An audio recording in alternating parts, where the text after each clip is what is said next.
Okay, welcome everyone to our RIoT Your Reality first pitch. I am Tom Snyder. I am really excited to have everyone here today. We're going to see some amazing ideas in response to some of the community challenges that some of our municipal partners have posed. If this is the first time that you're joining one of these events, RIoT is an economic development focused organization working at the forefront of emerging technology. We work with entrepreneurs, we work with startups, government partners, corporate partners, university partners, in collaboration, creating the data economy and helping to create jobs. We're excited to be working in partnership with US Ignite, City of Raleigh, Town of Cary, some other partners that we'll elaborate on today to run the next step of our kind of hackathon on augmented reality and how it can be used to kind of enrich and support the communities in which we live and the residents of those communities. If I can get my slide to change here, just so you know, those in the audience today, please keep yourself muted. We have a number of participants that will be joining. You'll be prompted when to unmute and to do your presentations, but we want to run this as a really clean, efficient organization. For those that are interested, you can turn on closed captioning to get a live transcription as the event goes on. We want to be as accessible and inclusive to anyone in the audience as you can. We are excited to have the chat window open to anyone in the room. Feel free to add your thoughts, add your comments. As audience members, what's particularly helpful is if you see a cool idea today that maybe you could introduce somebody to someone who might be able to help them or might find benefit in their idea, feel free to make introductions in the chat. We want to meet each other. If you're interested in maybe helping to support one of these teams today, make yourself known in the chat. We want to give as much help and feedback to those that are participating as we can. Feel free to ask questions in the chat. We do have a formal list of judges, and we'll introduce those in a moment, that are going to be the formal decision makers today on who gets through this step and into the next step of our competition. But that said, anyone is welcome to engage these teams and to support them. If you're interested in participating on social media, we do have a hashtag, RIoT Your Reality, that you see on the screen. Feel free to use that, and we'll try and aggregate and create a little bit of noise out in the world and in the community. As a reminder, we are recording today's event, and we will post it to the RIoT YouTube channel. We'll also offer that link up to our partners to share in their networks, and anyone on the line is welcome to share in your communities as well. With that said, I do want to thank our sponsors. We have a number of organizations that have enabled RIoT over the years to make all the work that we do and all the services that we provide 100% free to the community. There was no admission fee to join today's event, for example. Even when we get back to holding events and workshops and programs in person, our goal is always to never charge a tuition or an entry fee or a ticket price to events. We run an early stage startup accelerator, and at least one team out of this competition is going to get accepted into that program. That's also a completely free program, an equity free program, really focused on our mission of job creation and emerging technologies. And it's all made possible through the support of all these sponsors. In particular, for this event, we have a number of partners that we're working with. This overall competition concept came from a partnership with US Ignite and Facebook Reality Labs. There are two other communities in the United States, in Pennsylvania and in California, that are running parallel events. We are actually the first event, so congratulations to everybody involved in being trendsetters and kind of trailblazers in this initiative. But we have also received both technical support, financial support, and others from Google Fiber, from Town of Raleigh, Town of Cary. We have a number of partners on the line and as part of our judging group that are also open to providing some technical advice and guidance and feedback to the teams that are going to present today. As a reminder, and here are some of those partners, Mcdowell, Building 25, and Lithios, Diversity Movement, CrossCom. So a mix of companies that work across the technology space. And software development, in product validation and testing, in assuring that we're hearing every voice in the tech sector that needs to be heard in the tech sector. And so thank you again to all of our partners for participating and enabling this not only free competition to go on, but the opportunity to award $40,000 in prizes, some of which will be awarded in today's event and some of which will be awarded a little further through this competition. Before I introduce the judges, I want to just briefly describe for those who haven't heard what this is. So a number of problem statements were articulated from our municipal partners in saying, if there were augmented reality solutions in certain areas, what kind of things could be done that couldn't have been done in the past? And we're looking at areas of workforce development. We're looking at how to support entrepreneurship and tourism and other areas. So there was a call out to the community. We held an event last month that kind of set out, here's some problem statements, 3 or 4 different problem statements that our municipal partners are interested in seeing solutions. Today, we've culled down from all the applications that we got in to, I believe, 17 folks that are each going to have a 5-minute window to pitch an idea and to answer questions from judges that will enable us then to award somewhere between 4 and 6, we'll call them startups. Not all of these are actual companies. Some are entrepreneurs, some are established small businesses or startups, but let's say 4 to 6 teams. We'll be able to award them a little bit of money to spend a few months building out the ideas that they're going to present here today. And then this summer in July, we're going to hold a final event where we're going to see demonstrations of these minimum viable products, these proof of concepts in AR. And then from that, we're going to award on the order of $35,000 to a winner to really build a full-fledged application and try and launch a new business, potentially with one of our municipal partners as a first pilot customer, thereby creating jobs, solving a stated need in the communities in which we live. And then we'll give those teams an opportunity to go through our Startup Accelerator Program to look at, from this seed of opportunity that started in North Carolina, although teams could be from anywhere, how do we help them to look at how to scale a potential opportunity into other communities, across the nation or around the world? So with that said, and with that background, I'm really excited that we've got an incredible panel of judges here this afternoon, excuse me. And I would love to let them each just spend about maybe 30 seconds each just to introduce themselves, introduce their organization, and why they're excited to be here. So Rebecca, let's start with you. Sure, thank you. I am a doctoral candidate in learning design and technology at NC State in the College of Education, and I work as a research assistant at the Friday Institute. My dissertation focuses on the sense of presence felt by adolescents in virtual reality. And I think one of the things you said perfectly sums up why I'm so interested in virtual reality and augmented reality, and that is it's allowing us to do things we've never been able to do before in the classroom or anywhere. And that's kind of what I'm really excited to see today. What is it that we can do to benefit our cities, to benefit our citizens that we've never been able to do before? So that's what I'm looking for today. Fantastic. Thanks for being with us, Rebecca. Don Shin, let's go over to you, Don. Sure.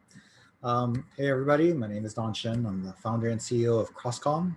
We are a web, mobile, and immersive app development studio located in downtown Durham. I've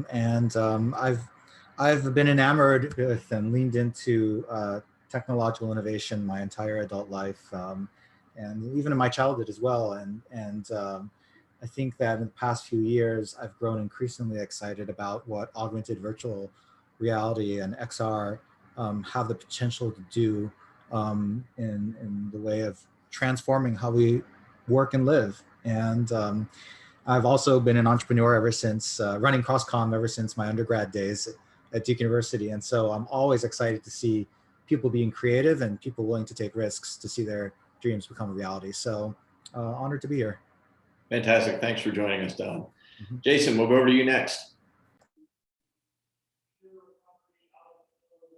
There we go, the unmute button. Thanks for having me here. My name is Jason Mcdowell. I am the creator and host of a podcast that focuses on augmented reality technology, primarily those that are of the face-worn variety, not just those that use your phone for augmented reality. But in addition to hosting that show, which I've done now for almost 3 years, I interview a lot of entrepreneurs and executives throughout the industry, investors as well. I'm also a venture partner at a female founder-focused fund called WXR Fund. I'm also a pretty active angel investor focused on computer vision and augmented and virtual reality. But my day job, in addition to all those side jobs, is that I am an executive at a hardware technology company focused on augmented reality. Specifically, one of the key set of ingredients around how do you generate and display an image in a form factor that's small enough to make a pair of glasses that would look normal, something that you would actually be willing to be seen in as you're wandering around the real world. But anyway, across all of these, whether it's the day job focused on the hardware technology or the opportunity to interview lots of people across the augmented reality industry, I have a very broad perspective on what's working today and what's coming around the corner in augmented reality. Super. Well, thanks for lending your expertise and being with us today. A little different tack now. Will McGuire, tell us about your background, Will. Sure. It's a North Carolina native, and my company in Colo, what we do is we help entrepreneurs build investable businesses through education experts and community, and have businesses all across North Carolina, some outside North Carolina that I think can benefit from AR.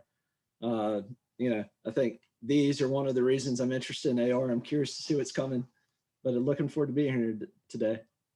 Cool. Thanks for joining, Will. And finally, Dr. Holland, good to have you. Hello, everyone. Thank you for having me. Of course, as was stated, my name is Dr. Holland. I'm representing Shaw University. I'm just simply excited for the invitation, excited to see the innovative ideas with augmented reality and those types of things. And of course, want to see how Shaw University can potentially support some of those same ideas that we'll be seeing today. So thank you again for the invite as a judge.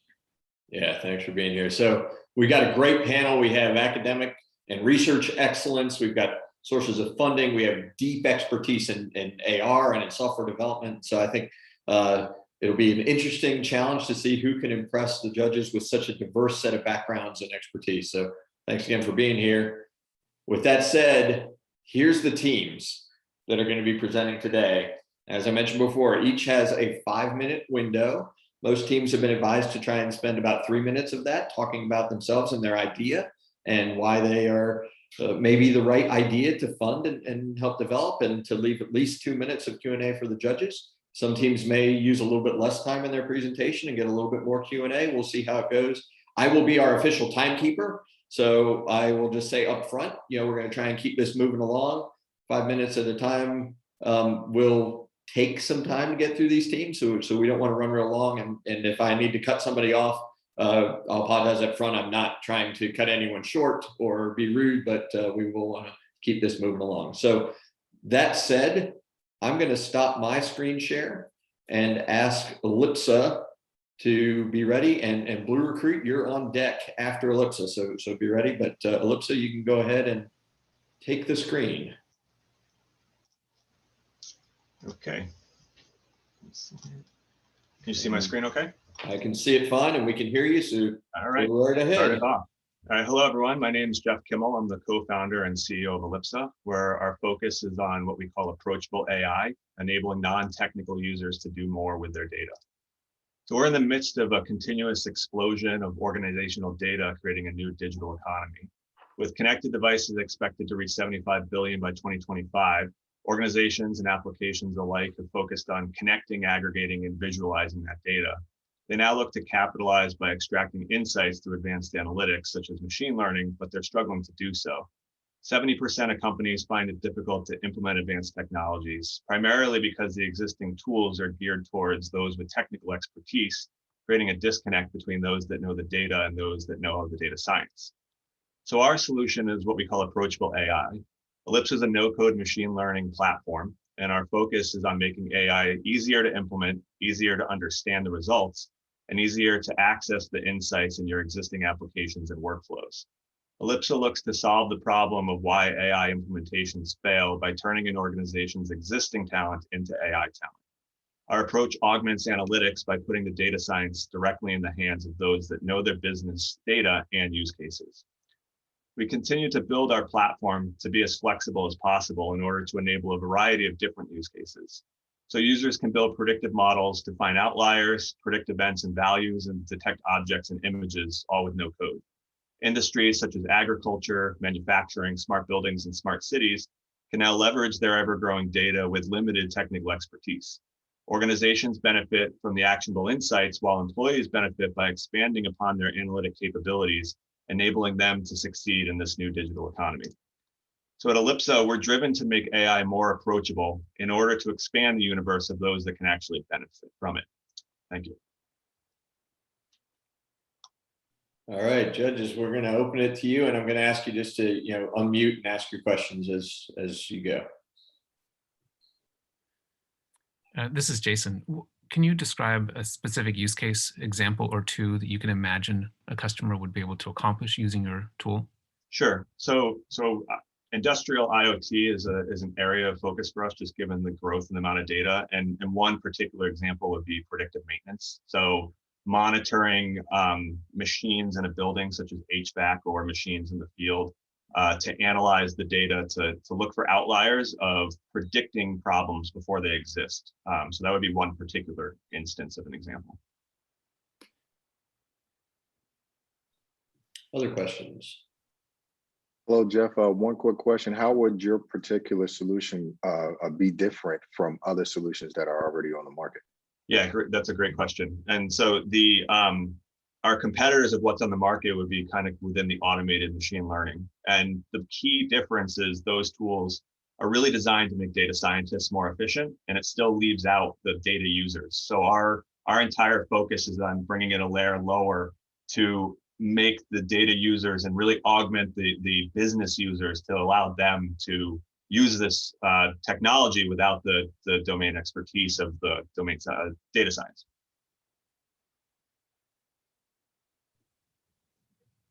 In this sort of no code forgive my obsession with how things work, but I'm still trying to wrap my brain around ultimately, as a lot of machine learning sort of problems are very dependent upon the quality of the data that's gathered in order to build a reliable model, in order to predict whatever it's trying to predict.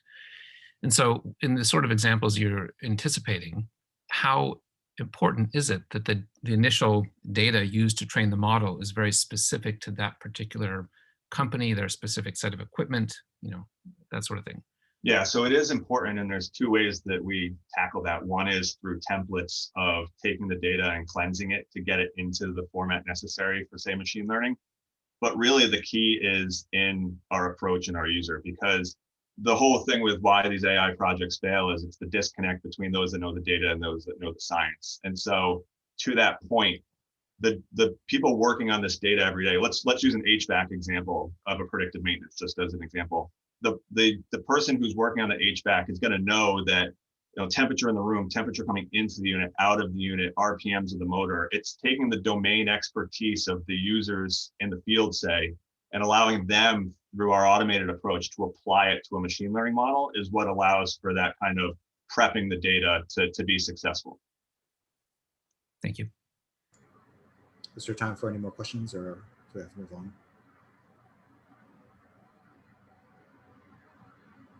Tom, I think you're on mute. I am on mute. Sorry about that. That is a phrase nobody has heard during COVID, right?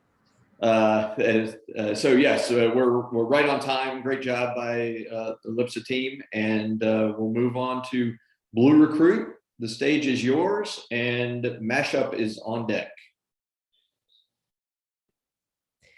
Hi everyone, we're Blue Recruit. We're a software platform that connects America's blue-collar workers with the companies desperate for their talent. However, today we're here to introduce you to the future of skilled trade career training.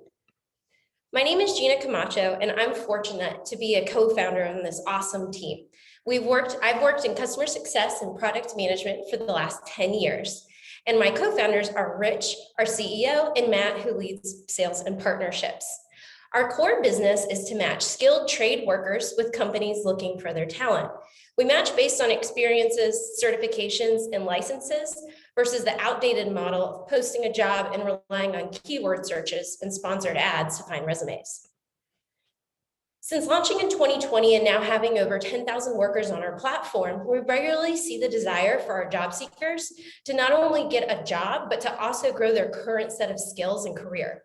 Much like the technical support agent that's studying to become a software developer, skilled workers like oil and gas pipe fitters are interested in transitioning to renewable energy careers, such as wind turbine technicians or solar installers.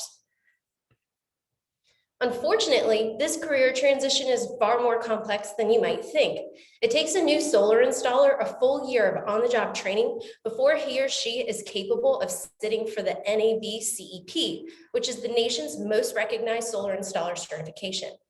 The problem is made worse because the average entry-level pay for a solar installer is $6 an hour less than what a certified installer would make, and almost $9 per hour less than a pipe fitter. Such a major salary loss makes a transition into the solar industry extremely difficult. In-person training centers for solar installers require at least 6 weeks of full-time training at a cost of about $6,000. This is not a viable option for those who need a steady income and must retain full-time employment. According to the Bureau of Labor Statistics, solar installer jobs are expected to grow by 51% through 2029 and represent the fastest growing job field in North Carolina. With such a massive need to hire in this industry, a far more efficient career transition process needs to exist. So how will Blue Recruit address this need? With your generous support, we aim to build an AR proof of concept training platform for entry-level solar installers. By leveraging the technology of augmented reality, we can create a more inexpensive and accessible training program. We aim to cut the necessary on-the-job training requirement by 6 months by allowing users to train from the comfort of their home or hotel room while retaining full-time or contract employment. After completing our offsite and interactive program, our transitioning job seekers would be eligible to earn a high starting salary upon employment with the solar installation company. Through this offering, we're addressing major pain points in both the cost and time necessary to develop the workforce of tomorrow's blue-collar labor market. Thank you for taking the time to learn more about Blue Recruit and your part in expanding innovation in our region and the skilled trades. All right, thank you, Gina. Judges, over to you. You got my glasses down, that's great. Have you had any early indication from potential employers who'd be interested in this tech? Yes, we have started conversations with a few companies throughout the country that are interested in helping us develop the course content and then use it also for their own training. Is there any potential LOI or upfront revenue for that, or how does that solve your main pain point? Are these more pilot customers, or what are your thoughts? Yeah, these are our current paying clients that are looking for additional ways to bring on additional skilled workers. Mm-hmm. And then rather than having to train them on the job, they can actually get them from us already at least halfway trained through the AR. Excellent. Yep. And we're also launching an LMS later this year. And so there will be video interactive content there. And we're hoping to also bring in the AR component so we can go directly to job seekers that are looking to grow in their career path as well. Who's responsible for paying for the technology that's going to be used to train the workers? Is the worker going to be expected to have their own VR or AR equipment, or are they using their phone, or is the company paying for this, or are you paying for this, the technology itself? So with companies that we would partner with, they would be paying for that upfront cost for their employees to gain more training. If we were to have someone that is looking to further develop their career or make a transition, we would offer course packages that would come with glasses, kind of throw them a couple ideas of potentially having like a loaner program where they can pay a deposit on those. Great, thanks. Time for one quick question. Nope, all right. Great job, Blue Recruit. Thank you very much. We'll give our judges a moment to record their scores while Mashup goes ahead and takes the screen. And Storyport, you will be on deck.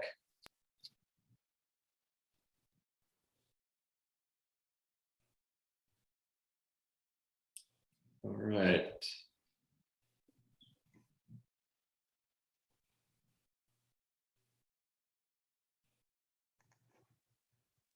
Do I go ahead and start? Go ahead and start as soon as you're ready.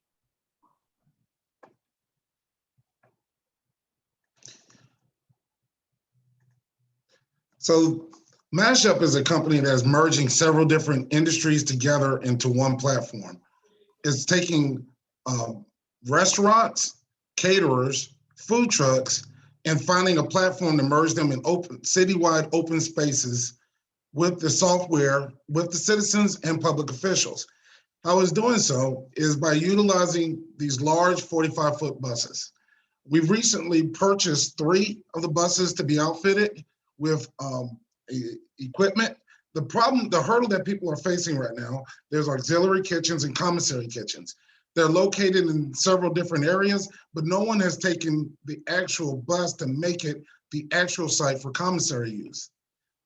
They also haven't been able to find a way to cross-platform established restaurants with new restaurants, established caterers with new caterers, and established food trucks with new food trucks all together in one event type soft event.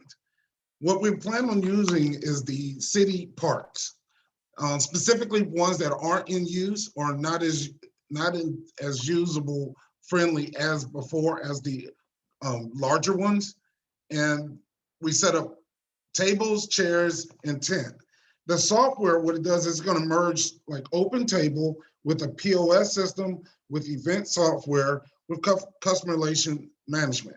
Basically, finding our customers on the niche and merging them all together. And we're getting groups that normally don't work together to start working together.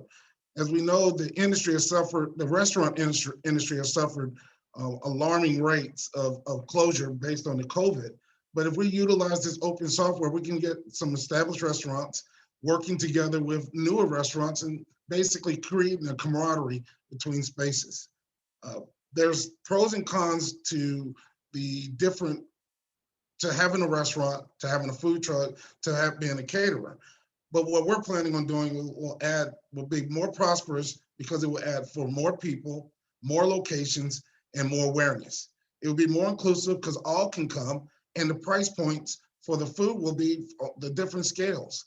And it's future forward because it provides the best of the 3 phases of the food industry merged with citizens, public officials, and public places.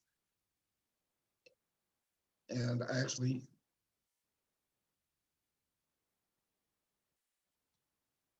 didn't even show my software. As you can see, logistics. My name's Kelvin Dumas. I didn't tell you that I'm a Institute for Supply Management certification, CPM. So I started out at Quintiles in supply chain. I was the North and South American spend analyst. I've since went into commercial real estate and commercial real estate investing and restaurants. I manage a lot of large restaurants. So I've seen the pitfalls and the strengths in that particular industry.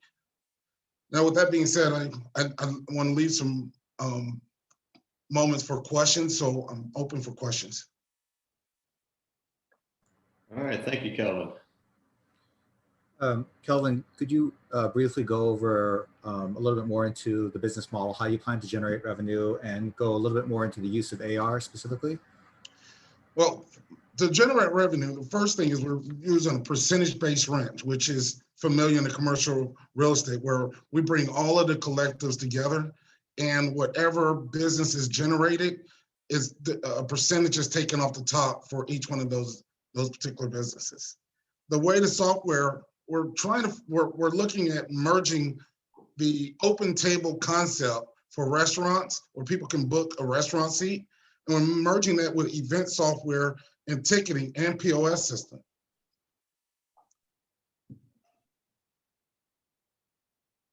Other questions? I'm a little bit confused. Are the businesses, are they sharing customers? So each individual event, we will be drafting 2 vendors of both scales, a a established restaurant with a new restaurant, an established caterer with a new caterer, an established food truck with a new food truck. So we can help the newer ventures to grow into that particular space. The software will be owned and operated by Mashup, and the income that comes with it based on the menu item that's being purchased. So a percentage will go directly to the overseer, which is Mashup, and the rest of that for that particular line item that's purchased will go to that particular vendor. All right, thank you, Kelvin. We're going to have to leave it right there. Thank you very much. And I'll let the judges start recording their scores while Storyport gets set up. Nature XR is on deck for the next one after Storyport. Okay, can everyone see my screen? We can see you and we can hear you, Trey. So go ahead when you're ready. All right, great. Well, thanks for the time. Thanks for the opportunity, everyone. This idea came to me from the simple premise that everyone and everything has a story to tell. The problem that came to me while walking around the historic downtown of my city here in Wilmington, North Carolina, knowing that every building, all the streets, everything has a story to tell, but how can we better connect the stories, particularly in an archival sense, with this huge database of archival images, audio recordings, interviews, videos. There's all this media out there, but oftentimes it's in a disassociated platform, and sometimes hard to find, even if you had the gumption to go after it and try to find that information. So I thought, how can we bring a fun, number one, fun, educational, integrated, socially dynamic vehicle for connecting these existing archival media while inspiring some creative collaboration and giving voice to members in the community. So, so the idea is to create kind of a living archive that can be created, collaborated, and shared together. The idea right now, and it's in its nascent phase for sure right now, but is to have like geotagged locations that the host of the particular Storyport could tag. And so in the case of a city, for example, you could pull up the app, find places that had been tagged, that had been populated with archival content. Using integrated AR, when you're in those locations, you could use your device and or wearables to trigger that that media, from the position that you're standing, to bring the history of the place, directly into your current, experience. So the user experience and interface would also inspire participation in uploading your own images and or stories around that particular location as well to help build that archive. So it would feature voices from the community, ideally. There would be a way to interview people from directly within the app, kind of like StoryCorps, if you're familiar with that, but to do interviews and also gather media from various sources. Started wireframing out a pretty simple interface where you would create a Storyport by choosing a location. In this case, the archival image here is of Thalian Hall in Wilmington. Adding some media to that, adding a story to that, and of course being able to upload any other either current existing media. Thalian's still operating as a theater right now, so current things going on, as well as all the historic and archival information, and then inviting people to into that Storyport to share it. So some use cases would be cities, universities, museums, nonprofits, organizations, certain businesses or venues that have history in a place, parks, and of course there's public versus private sharing options. We've thought about that. But again, it's about utilizing that archival media. We also thought about that once there's incoming media from constituents, that content could be curated potentially in a podcast form under the Storyport banner. And through the sharing, we would hopefully have a high viral coefficient. So this kind of shows standing on the street in front of Thalian and triggering some of that information, the existing website to get you there, some auxiliary stuff, as well as a record feature to be able to record either there or later to record your experiences that you may have had in connection with that space.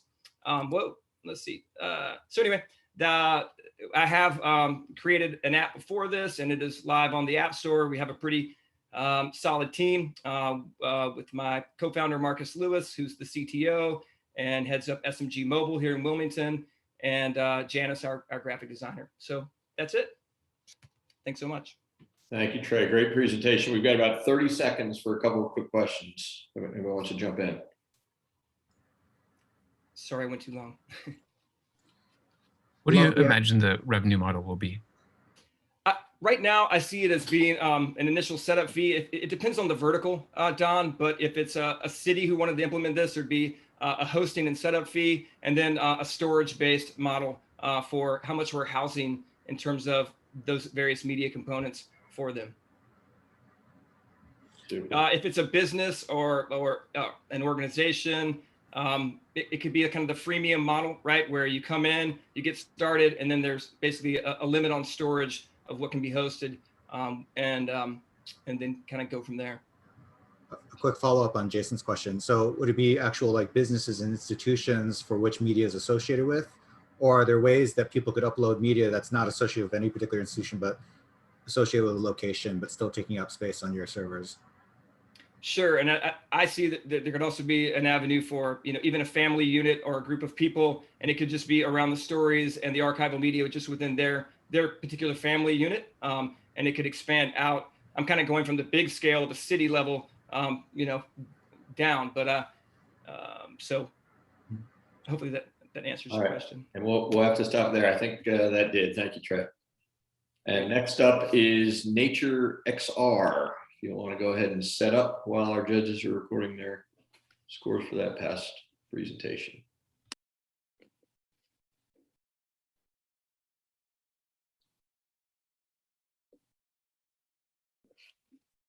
All right, we see your slides, Derek. And you can go ahead and start when ready.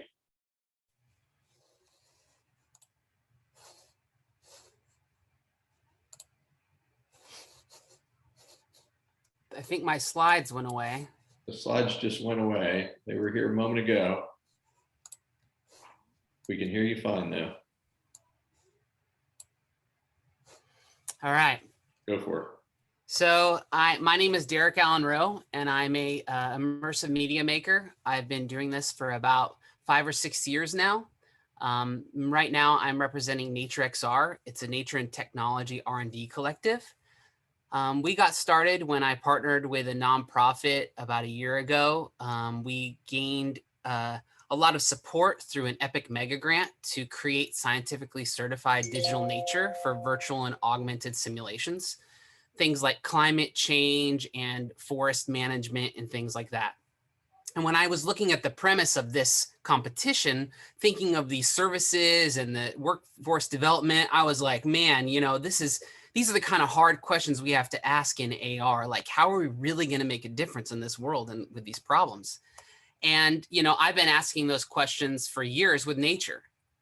Nature is invisible mostly, and using augmented reality to make nature's benefit and nature's purpose visible through a very exciting lens has been some of the work that I've been doing with partners with museums and other institutions. And we've even extended to using tools for scientists to identify plants through augmented reality, and to use LiDAR to scan entire ecosystems to bring them into virtual simulations. Well, what I said about nature being invisible, one of the things that's funny is for people to ask themselves, well, what services should we bring to life through augmented reality? A lot of the city services are invisible. People don't know what the city is doing for them. They just know they're getting taxed a lot of money. And one of those big things is stormwater management. It costs hundreds of millions of dollars a year, but no one sees it. It's mostly underground, which is why a lot of cities have moved towards more green infrastructure, like green roofs and rain gardens. I don't know if you know what a rain garden is, but it's a garden that, you know, lives in your lawn that also benefits the city as far as stormwater management. They put special plants in there that have wet feet, and they can be wet and hold water and permeate that water into the to the ground instead of into the streets and people's homes. And that's a big job of the city, is stormwater management. And this is an example of a rain garden. If anyone hasn't seen them in someone's yard, it kind of just looks like a garden, but it's actually serving a real purpose. And we're actually seeing a paradigm shift in the country from the National Association of Clean Water Agencies, which represents like 280 public water utilities. They're being mandated by the government to switch to these green infrastructure stormwater management solutions. It saves the city lots of money. In Portland, switching to green infrastructure turned a $144 million sewer project into $63 million. But the thing is, I actually did one of these. If you've ever worked with the city to install a rain garden, it takes a lot of coordination. People have to come look at the house, take pictures, measure, tell you what kind of plants to put in. And I believe using augmented reality, we can mix this work of Nature XR, where we've created all kinds of digital plants and natural visualizations, to give that into the hands of people so they can visualize gardens in their yard and save a lot of work from the city. You could use the phone to in augmented reality, design this garden in your property and make sure it's not near your house. It could alert you to not put it near your house, because you don't want a rain garden near your house, because actually will cause more problems. And to design the plants that you want in it. So not only is it a design solution for beautifying your yard, but can actually send data to the city as far as how much water could this garden actually offset. So I believe that we could use augmented reality and what we've done with Nature XR as far as creating certified digital assets, plants and trees, to collectively design the green infrastructure of the future. All right, thank you. Do we have any questions? Are there any examples of other places using rain gardens to kind of offset tax or give tax deductions similar to what solar does? You mean as far as companies installing those landscaping? Well, I just mean from the homeowner's perspective is. So yeah, so in Raleigh, they do have a reward program where basically if you install the garden, they will pay you back for the garden because of the service it offers the city. But like I said, it's so much work to coordinate and talk and send messages and take pictures and measurements. Creating a tool that can make that easier and make a collective design process, I believe, would actually like bring into the knowledge of people that they could actually even do this and what benefits it brings to both parties. Thank you. All right, we've got 20 seconds. All right, Derek, thank you very much. Great job. All right, next up, we've got Rakana Health, and Wild Portals is on deck. Rakana, go ahead and get yourself set up while judges record their scores.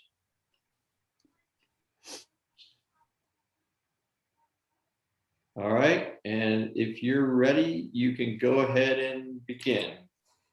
Maddie. Hello, everyone. It's a great honor and a privilege to participate in this RIoT event. My name is Madhavi. I'm the founder of Rakona Health. At Rakona, we are creating tools to improve mental health. COVID-19 has turned our world upside down. Every person on this planet has been affected by this awful pandemic in one way or another.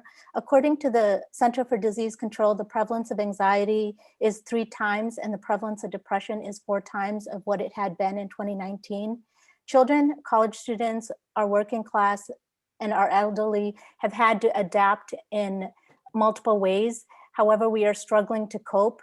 People infected with COVID-19 have physically recovered but continue to suffer from mental fog, anxiety, and post-traumatic stress. Families are grieving the loss of loved ones. We need tools to improve the mental and emotional well-being of our people. Rakona is hoping to collaborate with you to create an augmented mental health reality tool. The Rakona team is composed of 3 healthcare professionals and 2 graphic artists. I'd love to show you what we have thus far. So what we envision is using the weather to give us a correlation of what's happening in life. Generally speaking, when you look at weather, the clouds, they're gentle, flowing, peaceful, but sometimes you get a storm that comes by. For myself, COVID has affected me in multiple ways. Some factors which are controllable and some which I don't have any control over. I think that one of the issues for me was I've noticed that I overuse technology, sometimes as much as 16 hours per day. When I looked a little bit deeper into the situation, I noticed that at first it was just fun, but now it has spiraled out of control. And kind of looking into the future and seeing how I can make it spiral back into control. Modifying a couple of actions like monitoring my tech use and exercise may help me to make some modifications and benefit my health. So that would be for the older population, like from middle school, high school, and the general public. We have a version which we think would be appealing for the younger kids. We could have gentle floating clouds and then these graphic clouds that would pop up. Let's say that a child has a family member that is a healthcare employee and they're anxious about their family member picking up COVID. They may feel anxious and not sleeping well. It may be helpful for them to talk about their feelings. So this is one of the use cases. So our ask is that we want to join forces and collaborate to impact mental health creating an AR tool. All right, thank you, Madhavi. Judges, any questions or feedback? Could you narrate over the user experience of the AR component specifically? What we envision is like, clouds just kind of floating by and then would use some of our graphic art and see if we can make an impact in dealing with some of the mental and emotional health.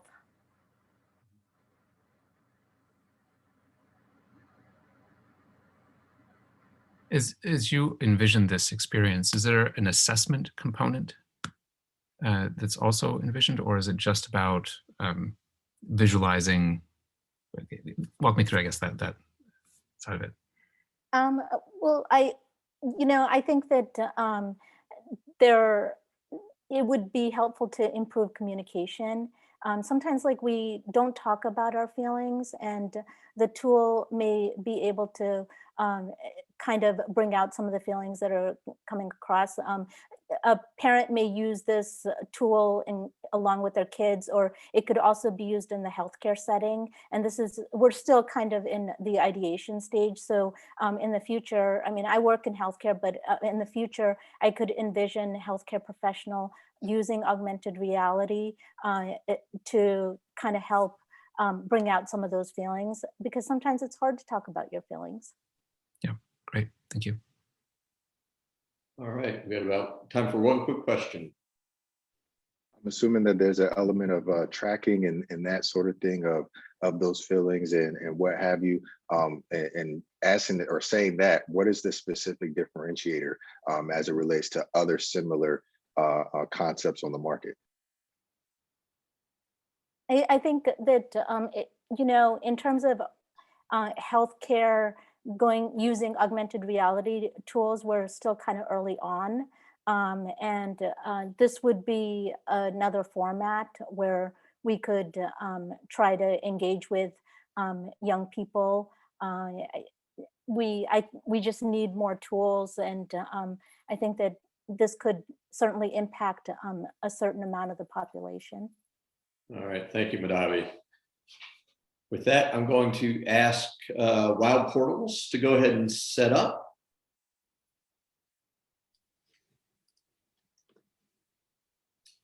Serene Hugh will be on deck. But yeah, Wild Portals, if you'll share your screen, please.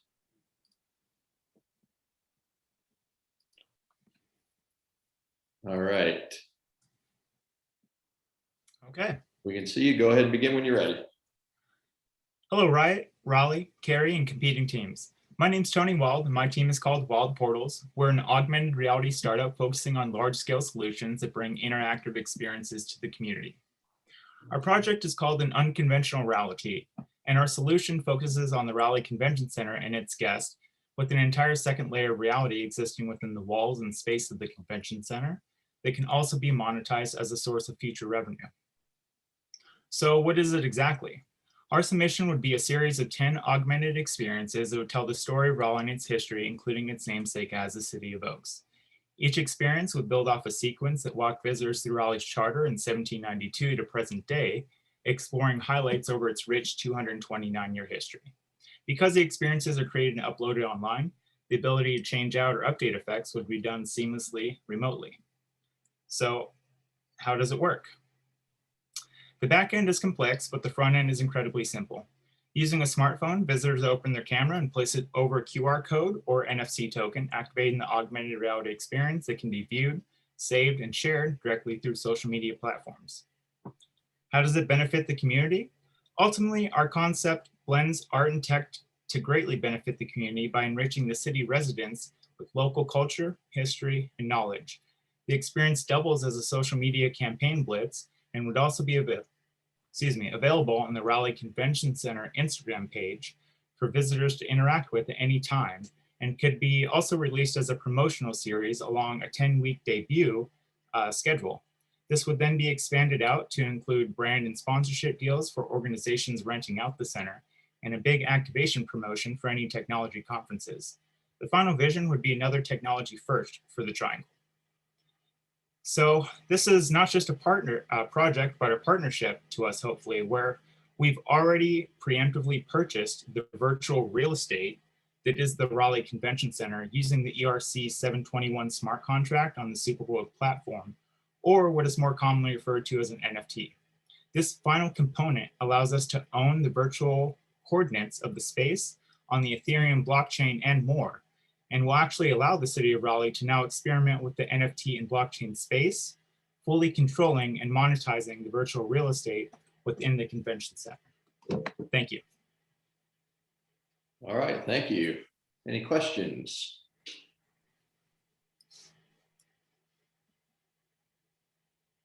Oh, that's either really good or really bad. You may have nailed it. We'll see. Somebody will jump in. How long does it take to create an experience? Oh, sorry, go ahead, Don. No, go ahead. Yeah, the time it takes for us to create an experience, that can vary. Usually 1 to 2 weeks is our typical design time. But beyond that, we've created experiences that sometimes last 4 to 6, depending on the complexity. Do you envision this to be a browser-based experience or a mobile app-based experience? This is a great question. This is a mobile-based experience, meaning that people visiting there over the center, they'd be able to experience it, but also people at home that aren't able to travel, they could still experience the 10 lineup history that kind of walks them through the sequence that tells the history of Raleigh. For the mobile app, for the mobile device experience, do you envision people having to download an app or to view it through their mobile device browser? We would build this app to already work with social media platforms that people already have. We realize that's one of the biggest barriers of entry is nobody wants to download another app. So we'd actually build these experiences out on the Instagram platform. Instagram. Okay.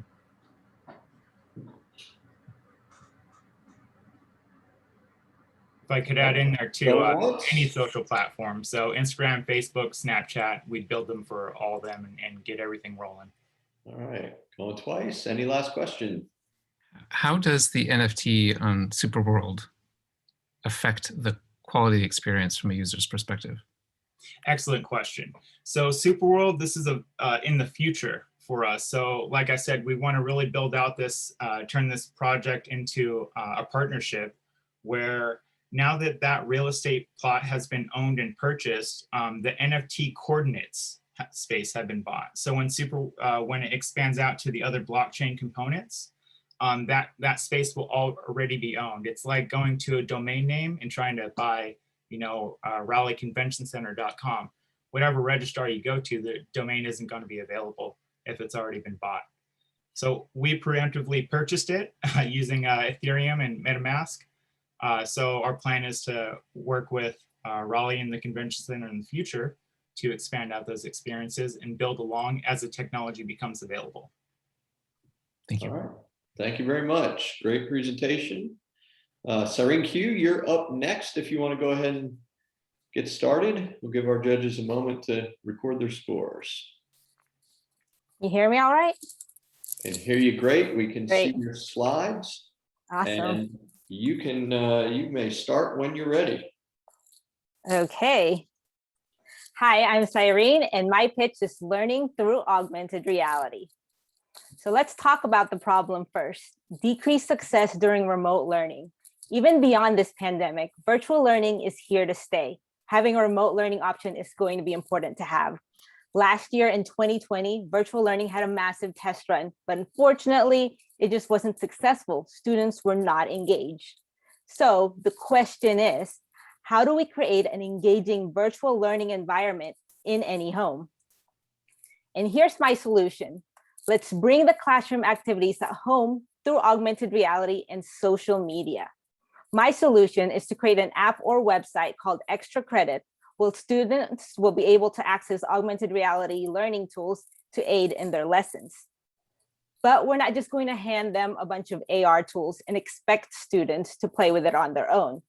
We have to start a conversation with them through how they communicate, which is social media. Gen Z are spending countless of hours scrolling through content on TikTok, Instagram, and Snapchat. It's the way they take in information, entertain themselves, and communicate with their peers. My solution is teaching through social media, amplified with augmented reality. And here's an example scenario.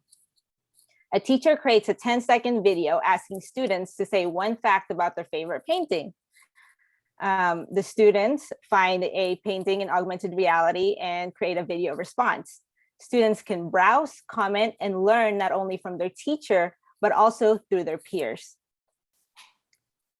So this idea is AR amplified social media, where you can scroll through content that won't kill your brain cells. And the possibilities are endless. Imagine teachers taking their students to field trips in augmented reality, doing lab experiments, or learning about social issues in a fun, memorable way that's available anytime and anywhere. And this is carefully curated content by teachers from your school and students from your school. So it makes it relatable and also safe. So let's upgrade the way we learn, speak their language, and help with the help of augmented reality magic. So let's make this happen. All right, thank you. And I promise we did not pay anyone to put the spinning logo over your head there. Yeah. Judges? Well, as a father who has a 4-year-old and an 8-year-old, I just tried to grab my son to come into the room to see this, but he's in school right now. But have you guys tested this out with some schools or had any luck doing some pilots? So I have these hosted on my social media, these augmented reality solutions, and these have gathered some millions of shares and views collectively. And so people are sharing this through social media and also learning on it on their own organically already. I don't have an app or a website yet, and that's what I want to take this to another level, which is creating its own platform to host these experiences. William, you took my question. So my question, I guess I'll switch it a little bit and ask, what are some considerations for data privacy? Data privacy. So I don't know if you know, like the neighborhood app where they kind of have their own ecosystem. So the school will actually have their own social media. Each school will have their own social media. So let's just say another student from another school is not going to see a teacher's lesson or student's lesson through on their own app. So it's basically like an enclosed ecosystem. And I think that makes it more relatable. You can see things from your own school. And is the vision to have the schools themselves pay for access for their own little neighborhood social media? It could be, but it could be free. And then the way that the business or to monetize it is a lot of colleges, pay for these ads, and they can have virtual college tours or things, that advertise. So we'd be paying for advertisers, but we can have schools pay for it. But I don't know if I want to do that just yet. Is this the future of like content creation from say McGraw Hill? Instead of textbooks being printed, this is like the future textbook?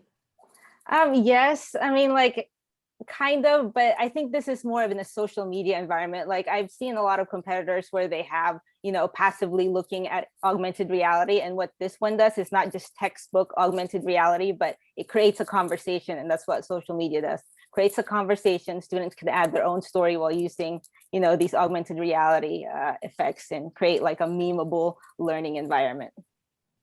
All right, we're going to need to stop there, but fantastic job. Thank you very much, Cary. Thank you. All right, so next up, we've got Metaverse Technologies.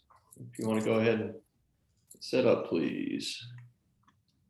Yeah, all right. Cool. Can you see and hear me? Yep, we can see you, we can hear you, and as soon as you start, we'll be ready to listen to you. All right, thanks, Tom. Appreciate the opportunity. Hello, everyone. Thanks for allowing me to be here and kind of talk to you today about my idea. My name is Joel Charlotte. I am the founder and CEO of a company called Metaverse Technologies Incorporated, or MVTI. Just kind of run you through a quick story here. So imagine it's a nice day. I was hoping to point out my window, but one, I have a fake background, and two, it's cloudy here in Virginia today. But imagine it's a nice day, you're hungry, you want to go grab something to eat, this great place across the street, right? Again, it's a nice day, it's not too far, we can go for a walk, right? You grab your stuff, you head out the door, easy day. Now, imagine you're low vision.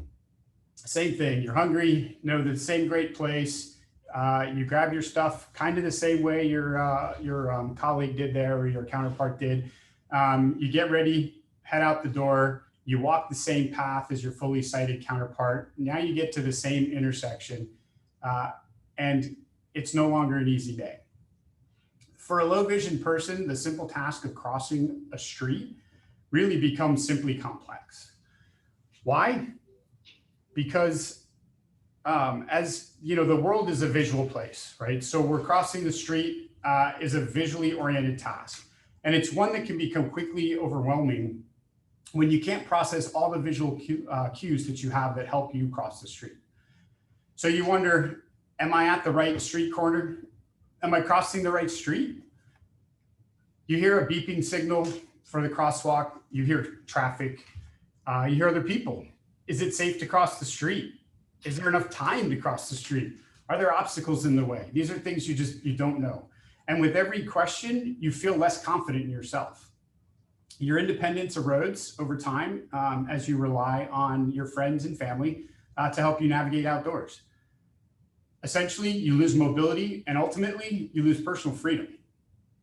You begin to travel only known routes and only to familiar places. You feel the world literally shrink around you. And for most people, the risk is just too great to do anything otherwise. So this is why we developed VIA. VIA is an artificial or a virtual assistant, and it consists of an augmented reality headset, and that's really the primary user interface. It's also got a smartphone application to process the data, and it's a beacon device, or contains a beacon device to collect data and really connect everything together. So I want to show you a quick video of a very early prototype that we have. This is an intersection here in Virginia. If the audio is not coming through, you can actually hear the app tell you that the walk sign is on. So you can see just a green square there that will eventually get onto the AR headset as the primary display for the user. As the user crosses the street, and then as the crosswalk signal stops or goes solid, do not cross, you'll see the screen will turn red. So with VIA, we're not only making the invisible visible, but we're increasing pedestrian and motorist safety, and we're restoring low vision people's confidence and their freedom of movement. So thank you for your time, and I'm happy to answer any questions you may have.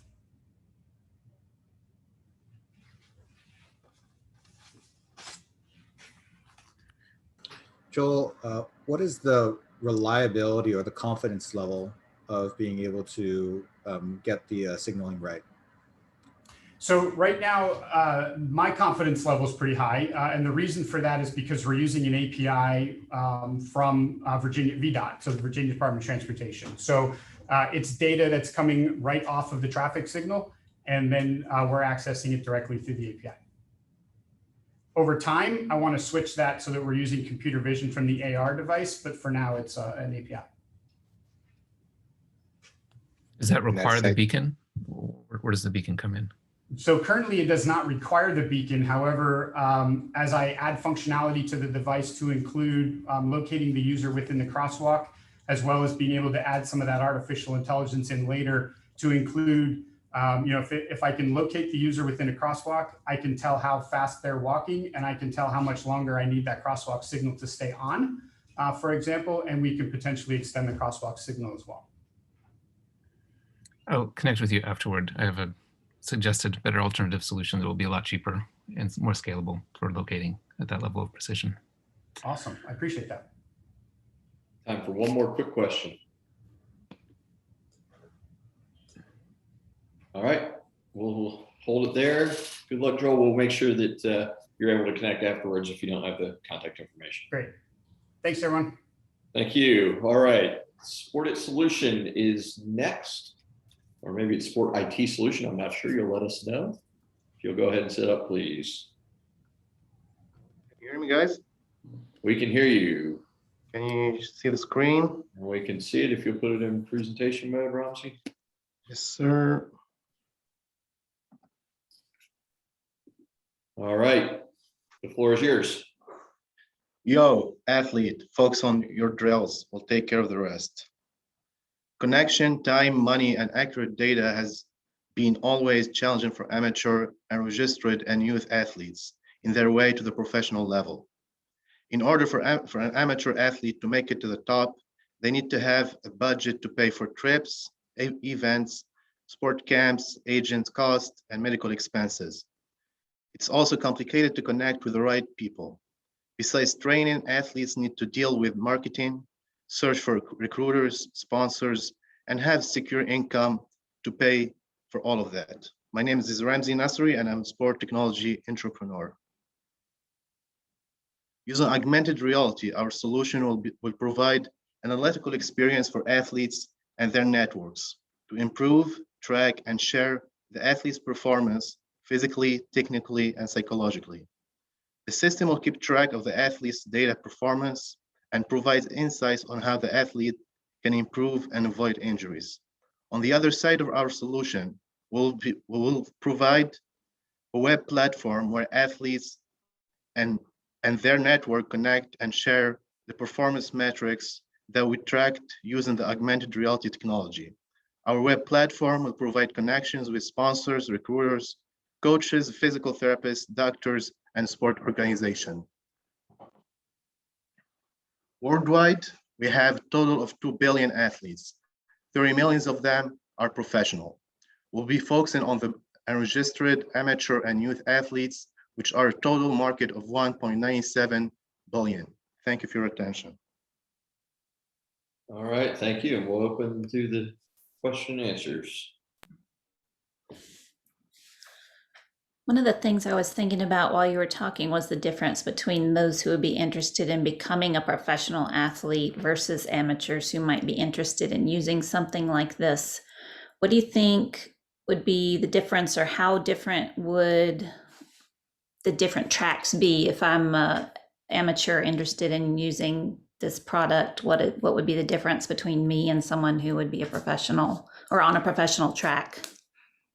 So our solution will be divided into two parts. The first part is the web platform for connecting with the athlete's network, and the other part is like the medical tracking and the performance tracking. So like they can use like both of them, or like any of them.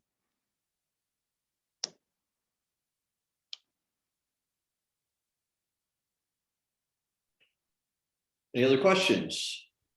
Forgive me if I missed it, but how is the tracking taking place? So the tracking will be through like a smartphone. We'll be like using like the smartphone for our augmented reality, and the coach or the peer of the athlete can track the athlete's performance and like to track the medical aspect of it. So is the idea that it's automatically being collected by my smartwatch and smartphone, or am I manually entering my performance data? No, it's gonna gather it automatically, like no typing, nothing like that. Like all those information after that will be shared through like the web platform to give like the athletes network an idea of like what the athletes gone through from the physical performance, technical performance, and psychological performance, and through that we'll provide analytical and charts for like recruiters, sponsors, coaches to make a decision upon those data. Thanks. Clarify, the data that you're envisioning being shared to the cloud, is that in the form of video from the smartphone's camera? So after like collecting the data through the videos, there's like different data will be presented through charts or like sharing videos of the athletes training. All right, and we're gonna stop it right there. Thank you very much, Ramsey. Great presentation. Thank you. And we're gonna ask Doubtless to go ahead and come up to the virtual stage.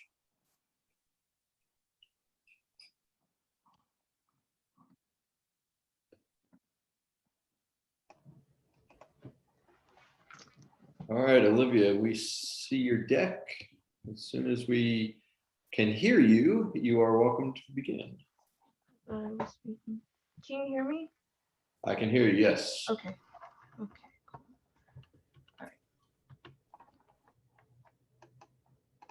There you go.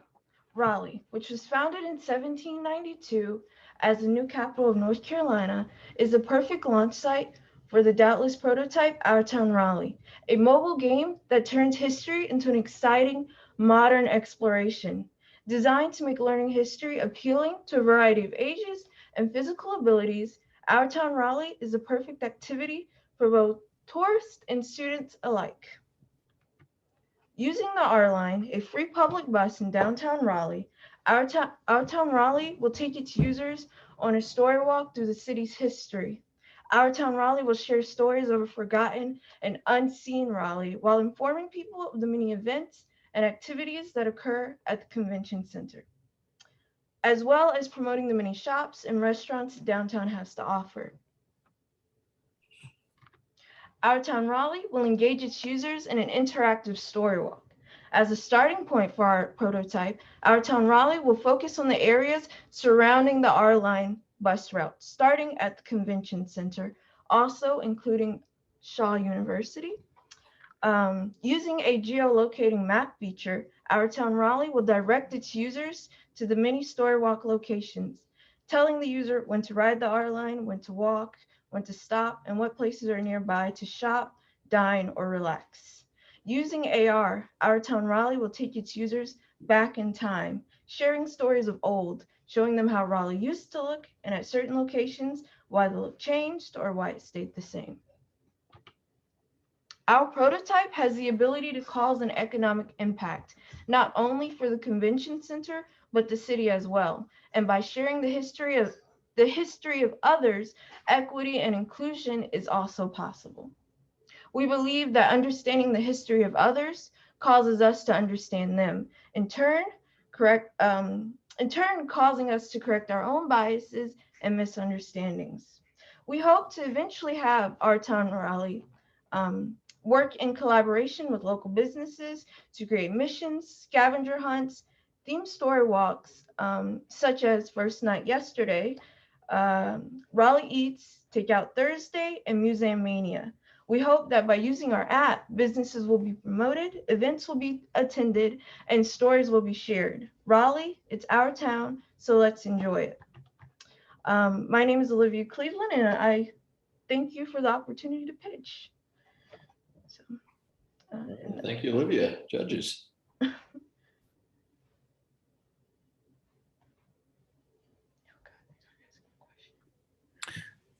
In this this sort of model, how do you imagine funding ultimately takes place? Is this going to be funded by the city, or is this something that you think the businesses would ultimately support through?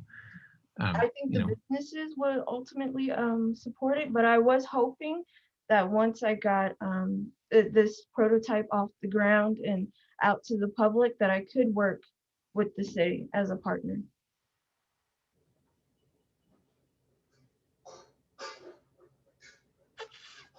And as you envision this experience, is this going to be one that would be an app that would be downloaded, or is this something that you imagine would be through web AR? It will be an app that will be downloaded. Okay. And I'm also, I was really excited about Shaw being on the R-Line route because it's one of the oldest HBCUs, over 150 years old. So I didn't know there was going to be a Shaw representative, but I was really excited about that. So yeah. I'm glad you're excited. No bias, but go Bears. All right. Do we have any other questions for Olivia? All right. Well, thank you so much for the presentation, Olivia. You're welcome. We will go ahead and move to experience next. Lyra is on deck after them, but all right. I see the experience slides. Hello, everyone. My name is Mustafa. Thank you for having me today. This project is about advanced wayfinding systems with AR. When we talk about wayfinding systems and accessibility, there are some problems. With accessibility, users need high contrast, light, legibility, and limited language may cause problems. Also, wayfinding systems are expensive, hard to maintain and update, and only necessary for visitors, redundant for residents and employees, and they are limited in terms of technical capabilities. And this project uses universal design standards for accessible design and the other sources as a key resources. So this project is to increase functionality of the wayfinding experience by making the experience more accessible and interactive, and to reduce the need of physical wayfinding, hence reducing the visual clutter and replacing them with art. These are the initial concepts, and I tried to make it more higher fidelity. So we are looking at a painting, but in AR/VR, this can be a wayfinding system providing higher contrast, and it can provide a audio assistance and along with animation, and it can provide translation. And one way to look at this project is if you look at a traditional wayfinding system through the app, based on our language preference, this can be translated. And I have, right now I'm just by myself, but this project needs several resources, human resources, to be realized. And the next step, I am planning on picking the most needed place to really delve into this project and analyze the need and prototype, iterate, and finally implement. Thank you for listening to me. All right, thank you. Any questions for Mustafa?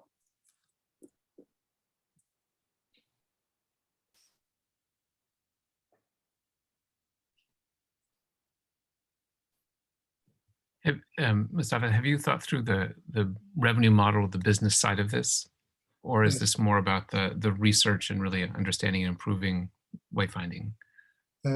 Actually, it can be considered as both, but this can be a company or a nonprofit organization, but the service provided can be sold to implement the project in a particular area. So it can generate revenue by providing the service to the customer, which it can be an airport or a city, municipality, etc. Thanks. All right. Straightforward and clear. Well done. All right. Thank you, Mustafa. Next up, we're going to ask Lyra to join. I see the slides. And they're full screen, which is great. If you'll just check your sound, we'll be ready to go. Perfect. Good morning or good afternoon, everyone. Could you play guitar without strings? Likewise, you can't speak without vocal cords.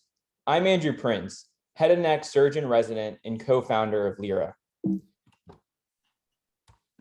We're bringing AI-based lip reading software for voiceless individuals that promotes patient well-being and helps address the $12 billion lost due to poor communication across the US healthcare system each year. The type of voicelessness we're addressing follows a life-saving breathing procedure that precludes speech during the most critical of life moments. This affects over 1 million Americans a year. Lyra's promise of immediate, non-invasive voice restoration will change the paradigm of voiceless care. Drawing on my clinical experience and supported by over 350 plus customer discovery interviews, we're confident the benefits will improve patient outcomes. Our team is incredible with MDs, PhDs, and MBAs supported by a growing network of clinical champions and corporate partners, including the Clinton Foundation and Microsoft. Lyra's software is designed hardware agnostic, functioning even on the phone in your pocket. Using the built-in video camera, lip motion is captured. Data is then sent to our cloud-based algorithm, which translates video into speech. Speed and accuracy are critical. Currently, we have a 10-second latency with a bottleneck at facial feature motion extraction. We are actively looking for engineers to optimize this process. Regarding performance, we've built a recurrent neural network that demonstrates a 90% prediction accuracy. We are now training our computer vision-based system with our growing proprietary video library prior to first-in-human alpha tests starting in May. Lyra's lifeblood is our training data, and to date, we've collected over 8,000 videos. You too can help. Pull out your phone. By scanning this QR code, you can use our brand new tool, which allows anyone, anywhere to volunteer. By Q3, we look to launch pilot trials, and we already have 8 frontline clinicians from top ENT programs ready to test. By 2024, we expect profitability within a $3 billion TAM, impacting 3,000 lives in the triangle itself every year. And this is just the beginning. We look to advance our technology into deafness, the at-home market, and outside of medicine. We see a future of lip reading in every home. Lyra is committed to keeping our triangle home base and growing with the incredible talent coming out of UNC, Duke, and NC State and beyond. Working with the RIoT Network, we will further integrate Lyra into the local E&I space, all while we collaborate with the incredible partners sponsoring this AR challenge. Join us today in building a world where all communication is realized, because your voice is our passion. All right, thank you, Andrew. Who wants to jump in first? Don't be shy. Yeah, to ask a question that Dr. Holland asked earlier, which I think is highly applicable in this case, how do you deal with privacy? Because it seems that based on that model, you're not just capturing lips, you're capturing the entire facial expression as a way to aid understanding. No, and that's a great question. And certainly it is the entire face, much like your entire fingerprint that's needed for identification. For that reason, on the front end, we down sample specifically to the lip motion, and we use the optical flow there to ultimately result in the prediction. And so we technically throw away all this other data that's used to, truly identify who you are, like where your eyes are in relationship to your nose, because we don't need that to lip read. We also send all of our data encrypted, and we don't store any of this data in a way that we could identify you or have any nefarious individual identify you.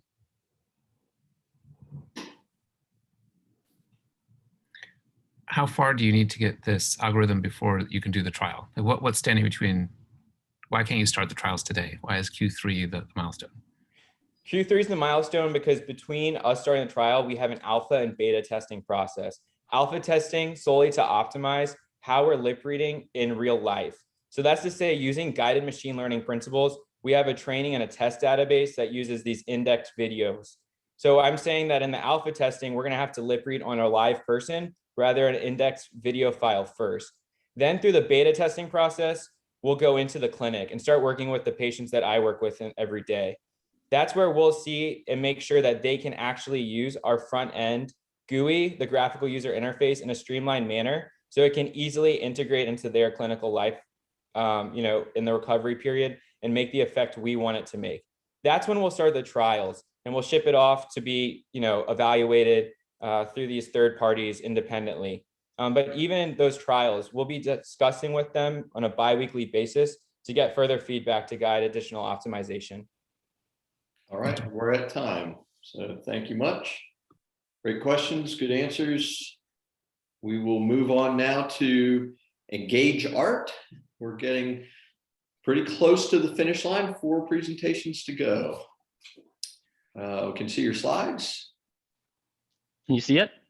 We can see it. We can hear you, Ben. So go ahead and start when you're ready. Beautiful. Thanks, everyone. My name is Ben Switzer. I'm the Chief Growth Officer of XR Studios, and I'm so excited to share with you today the Engage Art application. And I'm just going to jump right into the problem. So number one, tourism suffers from an inability to turn data, history, and art into engaging and emotionally captivating experiences for modern tourists. And it's also the case that modern tourists are seeking digitally extended content that is accessible and represents diverse history, arts, and culture. And so we actually created our application over a year ago when the pandemic first hit, and we were responding to this problem of main streets being devastated by coronavirus. And so working with destination marketing organizations, business improvement districts, museums, nonprofits in London, Ontario, Canada, where we're from, we created this application. And as you can see here, users are guided to the location of augmented reality experiences via an interactive map mode. Once they're there, computer vision allows them to manifest the AR experiences, which are interactive. And as you can see just in the top here as well, we have a data analytics dashboard, which we've created to track user movement, how tourists are interacting with attractions, how they're interacting with small businesses, what is it that they're interested in. And we do that with a privacy-first approach. So all that data is anonymized. And since we launched this project, we've expanded into 6 municipalities. Here in Canada, we're also working with telecommunications companies doing research and development into mental health, as well as the future of AR and smart cities. When it comes to Cary and Raleigh, we would love to activate the downtowns, connecting small businesses, accommodations, works of public art, museums together in a unified program that engages the community in that area. And we have flexible ability for small businesses to do immersive audio storytelling that's affordable, as well as bigger, more complex projects. And knowing that it's the 150th anniversary of the town of Cary, I think this is a really great opportunity to highlight the history of the town of Cary, as well as the diverse stories that exist in that area. And this is something that we've done a lot of work in here in Canada, partnering with organizations like Indigenous Tourism Ontario. We're going to be launching large-scale storytelling across the province that's culturally authentic, and it's integrating this economic goal too to support business owners. And with all that being said, I would just love to hear any questions that you have. All right, thank you. Questions?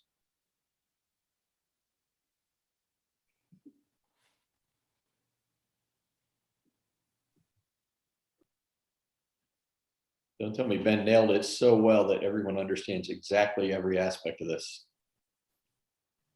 You may have said this, but who do you think is the buyer of this? Who do you think pays for it? So what we found is there's a combination. So, and one of the reasons we created flexible pricing was that different parts of the community activate this in different ways. So we have customers that are business improvement districts. We've also worked with a lot of museums.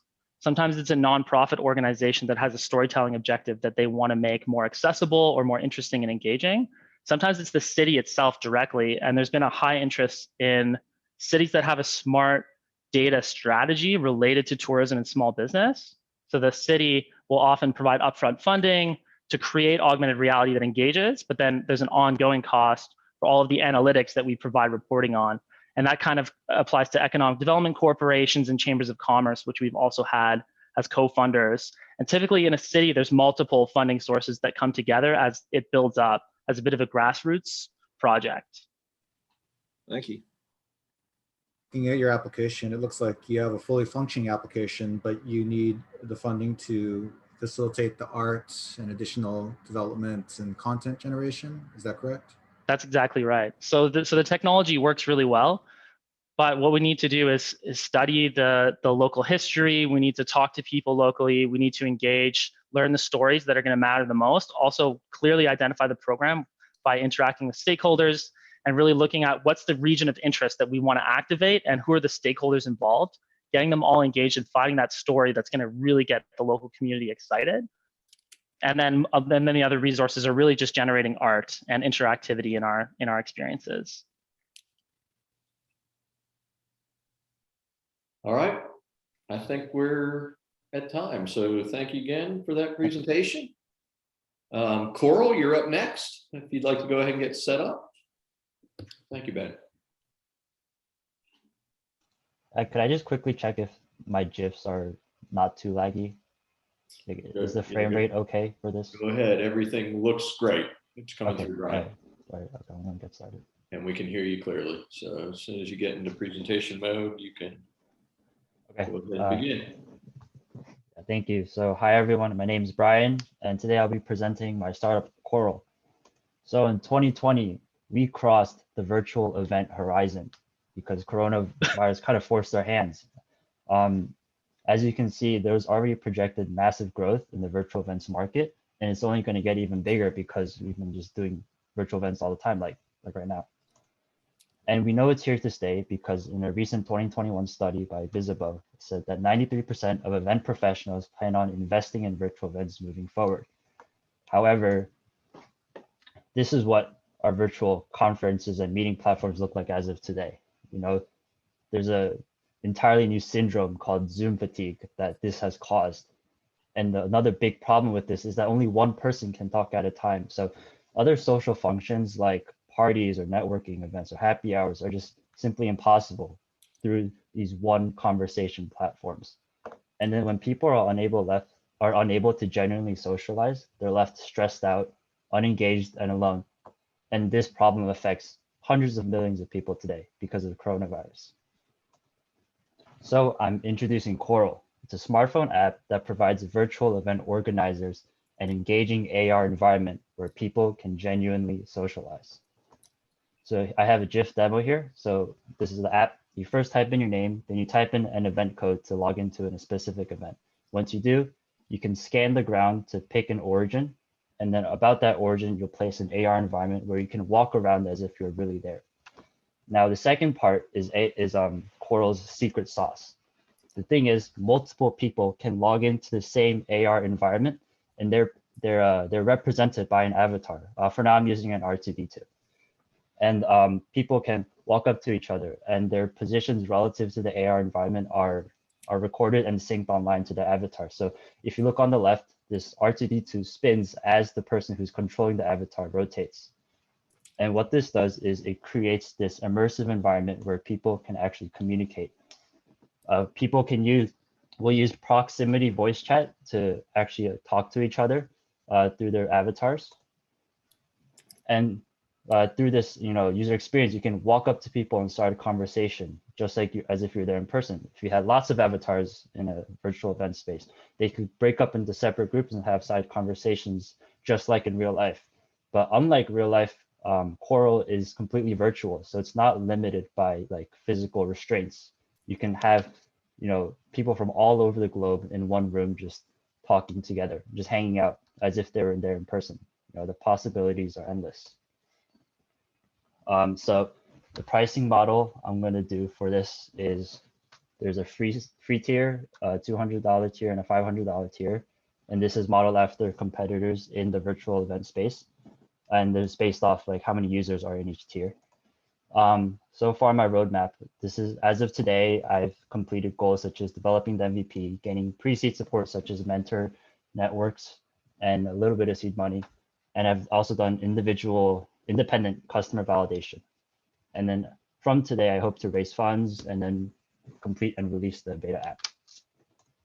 So a little bit about me. I attended the Cooper Union for computer science. I'm a former co-founder for another startup. And as of today, my current profession is a freelance AR developer. My profile on Fiverr actually used to say, I would do it for free. I would make your AR apps for free if I didn't have to pay food for money. And that's because I love AR. It's the future. I think it's going to replace everything because the way we interact with computers right now with keyboards and mice and screens, it's one of humanity's biggest bottlenecks, and AR is going to eliminate it. And I want to help take a part of that future because I don't really care about the money. I care about the impact. And I hope Coral is possibly in the future makes some of that impact for all of us. Thank you. All right, thank you, Brian. We've got about 1 minute for questions. And you're trying to create a virtual event space effectively so that you could happen upon information and happen upon other people in the environment, and then based on proximity, allow those things to engage. How dependent is this experience on having a large physical space within which to move? Like in my room here, versus a small office-sized, closet-sized office versus I'm on the living room couch. That's a great question. So this isn't the complete app. In the final app, there will be like a leaping or teleporting mechanism similar to VR games where you can kind of point to the next place. But in the AR version, the entire environment will shift towards you.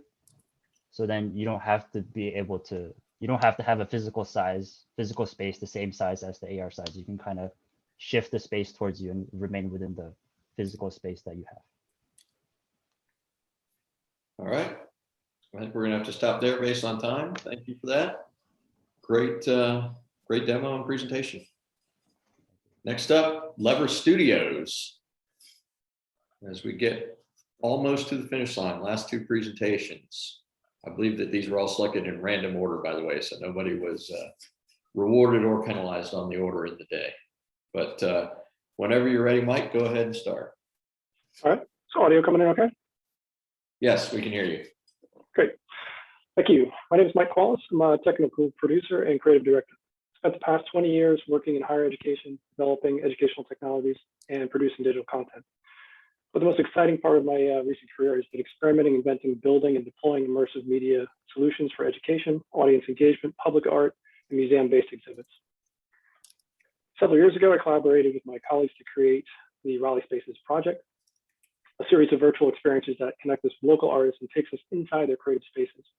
That project did open a wave of ideas and opportunities to explore new ways to engage audiences and connect them with art and creative process. But we were limited on deployment due to VR hardware availability. More recently, we developed a broad range of immersive experiences with the North Carolina Museum of Art. Through the use of VR, we were able to transport visitors to the place where Ansel Adams may have once stood to capture a photograph. We created a projection-based exhibit that took visitors inside the home, studio, and the landscapes where Georgia Keith was so inspired. Through these experiences, we try to build appreciation and connection to artifacts, people, places, so that our audience will be encouraged to take a closer look, learn more about a subject, and, or go out in the world. As successful as these installations have been, we were still very limited by physical space. Public Realm is an extension of the Raleigh Spaces project that drives place-based immersive experiences to one open location, the Raleigh Convention Center. It becomes an XR playground that brings together iconic artifacts, art exhibits, attractions, educational content from all corners of the state of North Carolina, where it will be experienced in a dynamic and engaging way by leveraging augmented technologies over broadband infrastructure. Oops, I gotta get to the next slide. The convention center would be outfitted with precise GPS location tracking, beacons, beautifully designed physical markers that would spawn selected AR content. These experiences would encourage movement, physical exploration, and experiential learning, all of which are best suited for large open space. Once deployed, the center would be updated with themed or complementary XR experiences for any given event. This becomes a draw for visitors, a value add for the convention center, as well as the event holder. In between events, the center would feature unique curated collections of XR art from local and global talent. Ultimately, these experiences would help drive visitors out to our North Carolina museums and attractions. We feel that it's critical to investigate how learning and engagement can be transformed by leveraging big open spaces. The convention center is a unique space, maybe the only space in Raleigh that can be open to the public, is easily accessed, and could be outfitted with the technologies that would allow for our community to engage in large-scale multi-person XR experiences.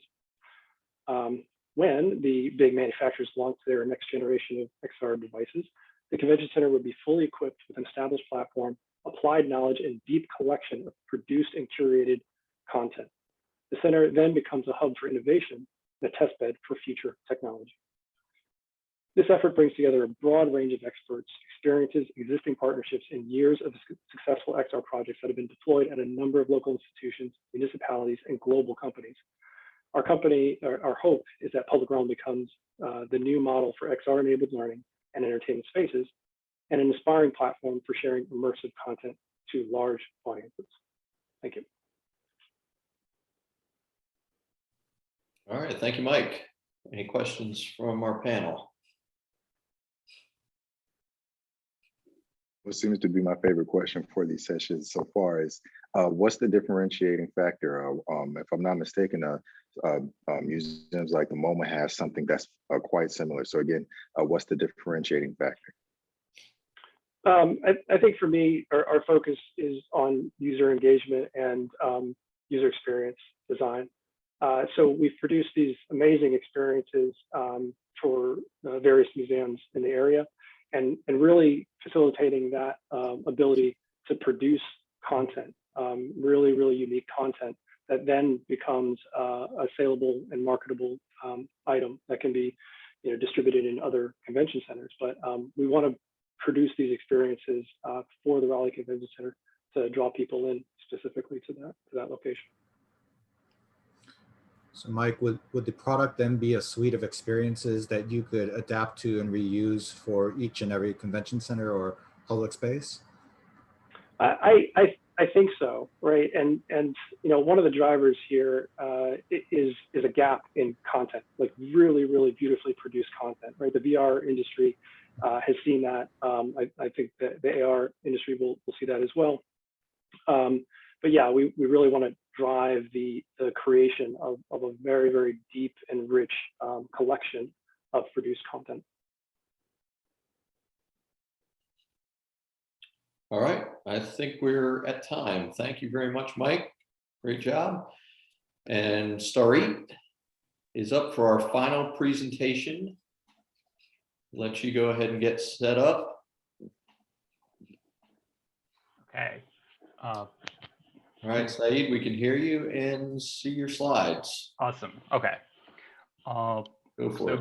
Yeah, sure. Good afternoon, everyone. My name is Saeed Ahmedi Olunabadi, PhD in design candidate at North Carolina State University, and I want to introduce you to a story. Each year, more than 40,000 Americans are killed and many more are injured in vehicle crashes.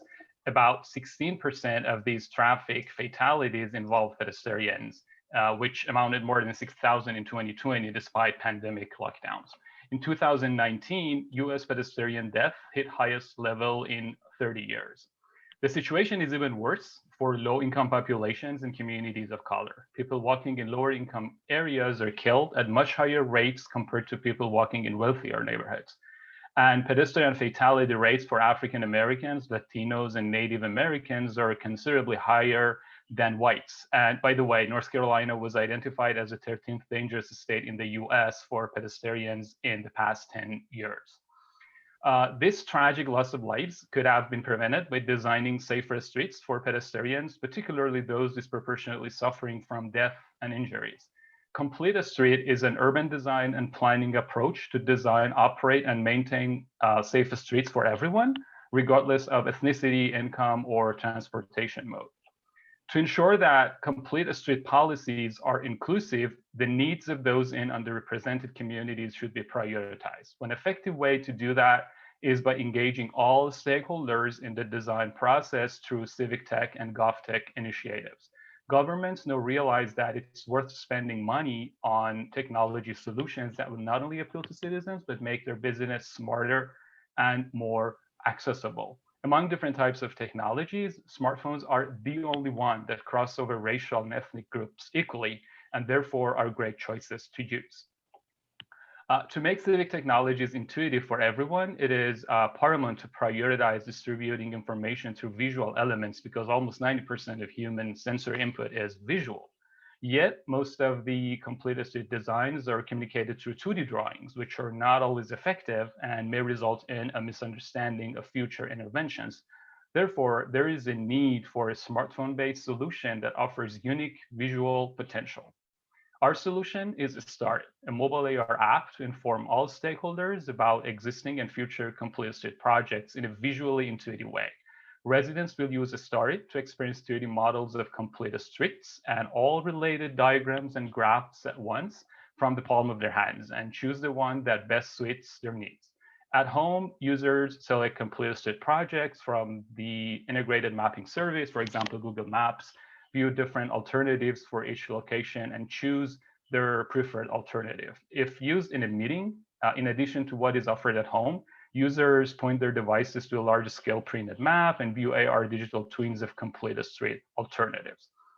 By providing an AR solution, Start helps to democratize decision-making by informing people with diverse economic and ethnic backgrounds about different ways to make their communities safe.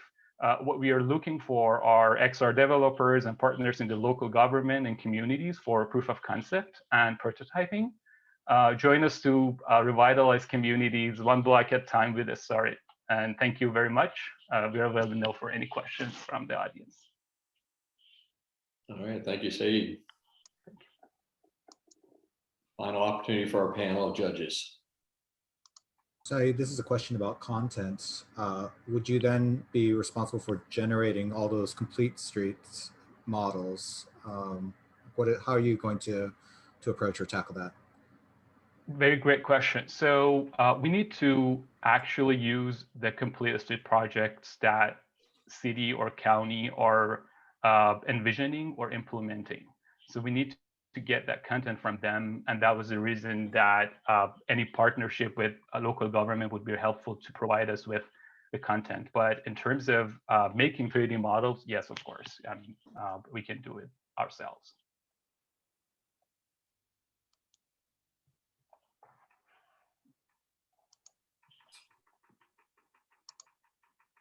Other thoughts, questions? All right. Well, thank you, Saeed. Great job. Here's what's going to happen next. We're towards the end of a long event. Thank you, first of all, to all of our participants. Right now, we are officially 8 minutes. 11 minutes over where we hope to be schedule-wise. And I will say that almost all of that was that I rambled too long at the start, and here I am rambling again. So we are going to send all of our judges to a breakout room for deliberation. So Caroline Griffin on our team, and I think Amber Cobb are working on that right now. While they are deliberating, I'm going to go ahead and bring my screen back up so that I can introduce our speaker. All right, let's see. Can you see my screen? We can. All right, so I'll get it in presentation mode. I'm going to ask John Parsons to join us. John, I see you there. For those who are not real familiar with LiveFi and the opportunities it presents to really create great AR experiences, we're excited to have John here from, he's the Global Director of LiveFi Device Integration for Signify. John, I'll let you further introduce yourself and help educate our audience for a moment. Perfect.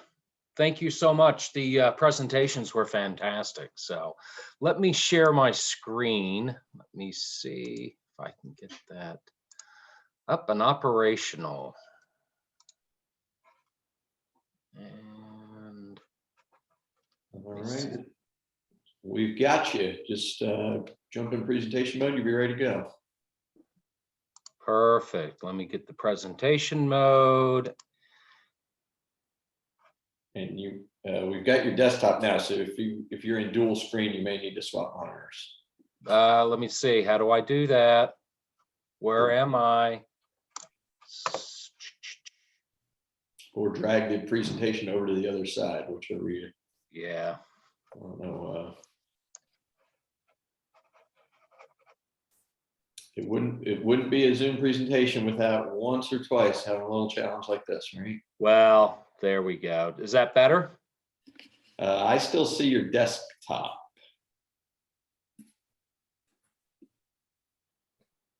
Let me see. We saw everything in non-presentation mode, but yeah, I've got issues with this. Let me see. We're just giving our judges a little extra time to dig in. Sorry about this, everybody. Let me do this. There. I'm going to go back and go into this, and you should be seeing it. All right, looking good now. Is that good? Yes. Okay, perfect. So my name is John Parsons. I work for Signify, and Signify is actually the old Philips company. So Philips out of Holland. It's the #1 lighting company in the world. I work in an area inside of the lighting industry called Li-Fi. Some of you might have heard about this and some of you might not have, but let me explain what Li-Fi is. Li-Fi enables you to connect and have connectivity to transmit data through light waves. And the reason why a few companies on the planet right now are going down this path is because of some different areas around speed. So our data speeds within Li-Fi can run up to 750 megabytes per second. It can also have a latency of 1 millisecond. It provides you with security. You don't have the RF signal hitting your head or your tablet. And it's a nice, clean data stream. Why is that important? So I work within the augmented reality and the virtual reality world, right? And one of the main drivers is speed and latency. Latency, anything above 11 milliseconds in latency brings on cyber sickness. It brings on to where you start to feel a little seasick and things just don't really run like they should. And if you don't have the speed and you don't have the transmission capable of, we're at 750 now, we're actually testing systems that will do 2 gigabytes per second download and upload simultaneously.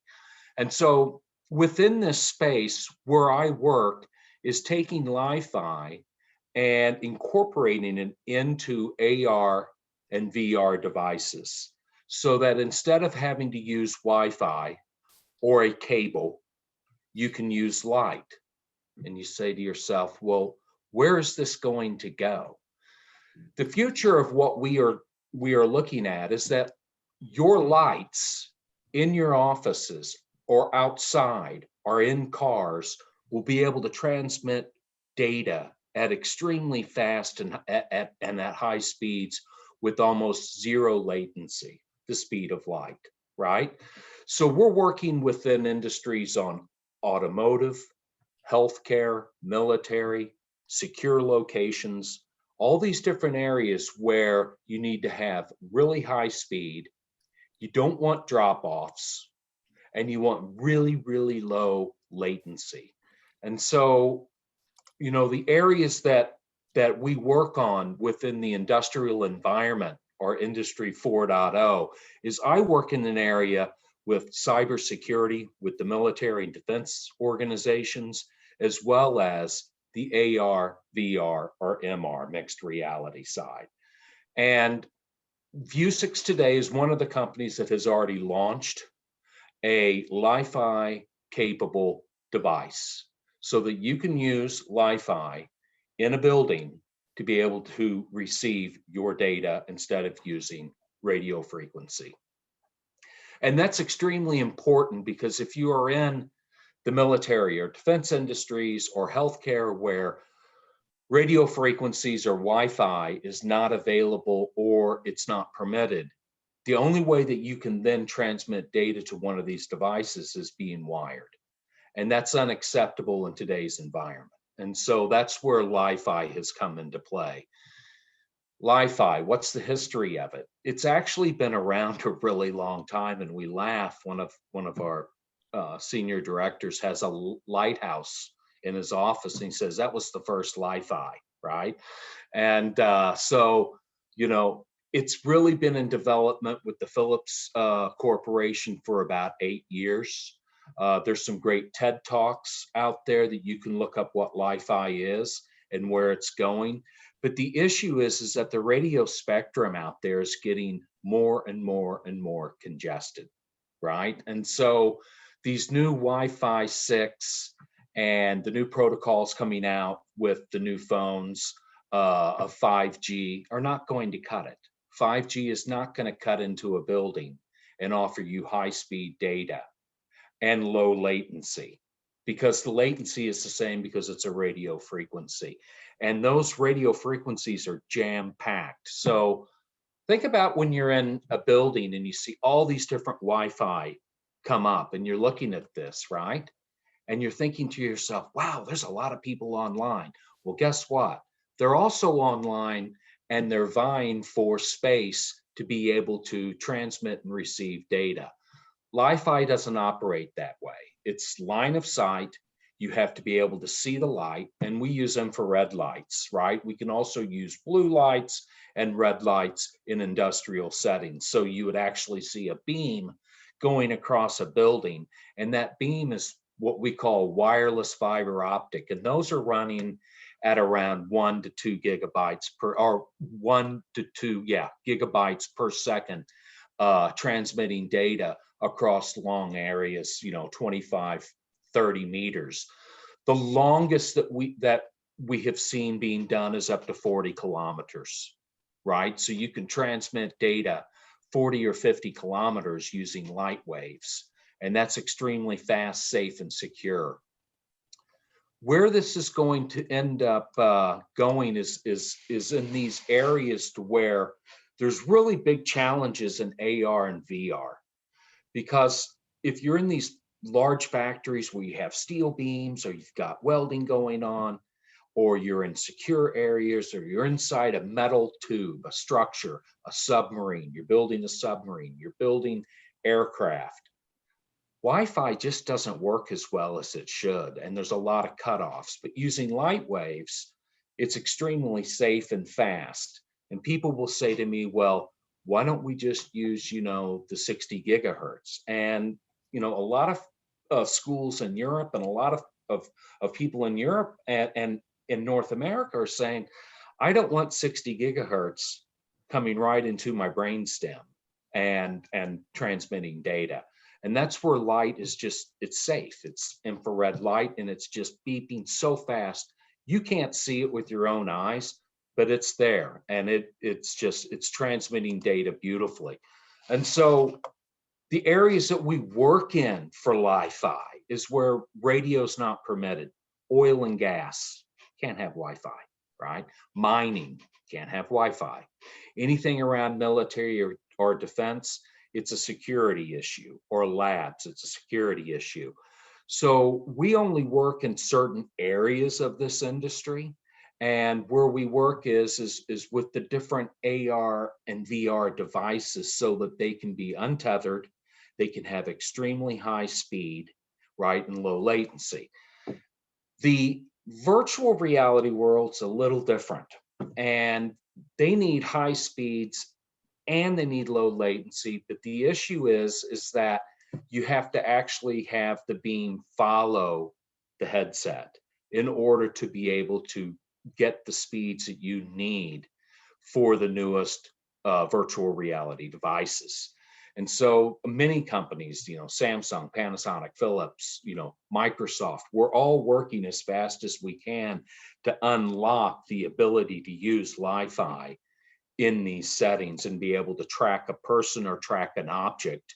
And we can do that today with big, what we call beam tracking systems, but we're right now in the process of narrowing those down to a very small operational that would either be on the head or up in the ceiling, and it would basically follow you, right?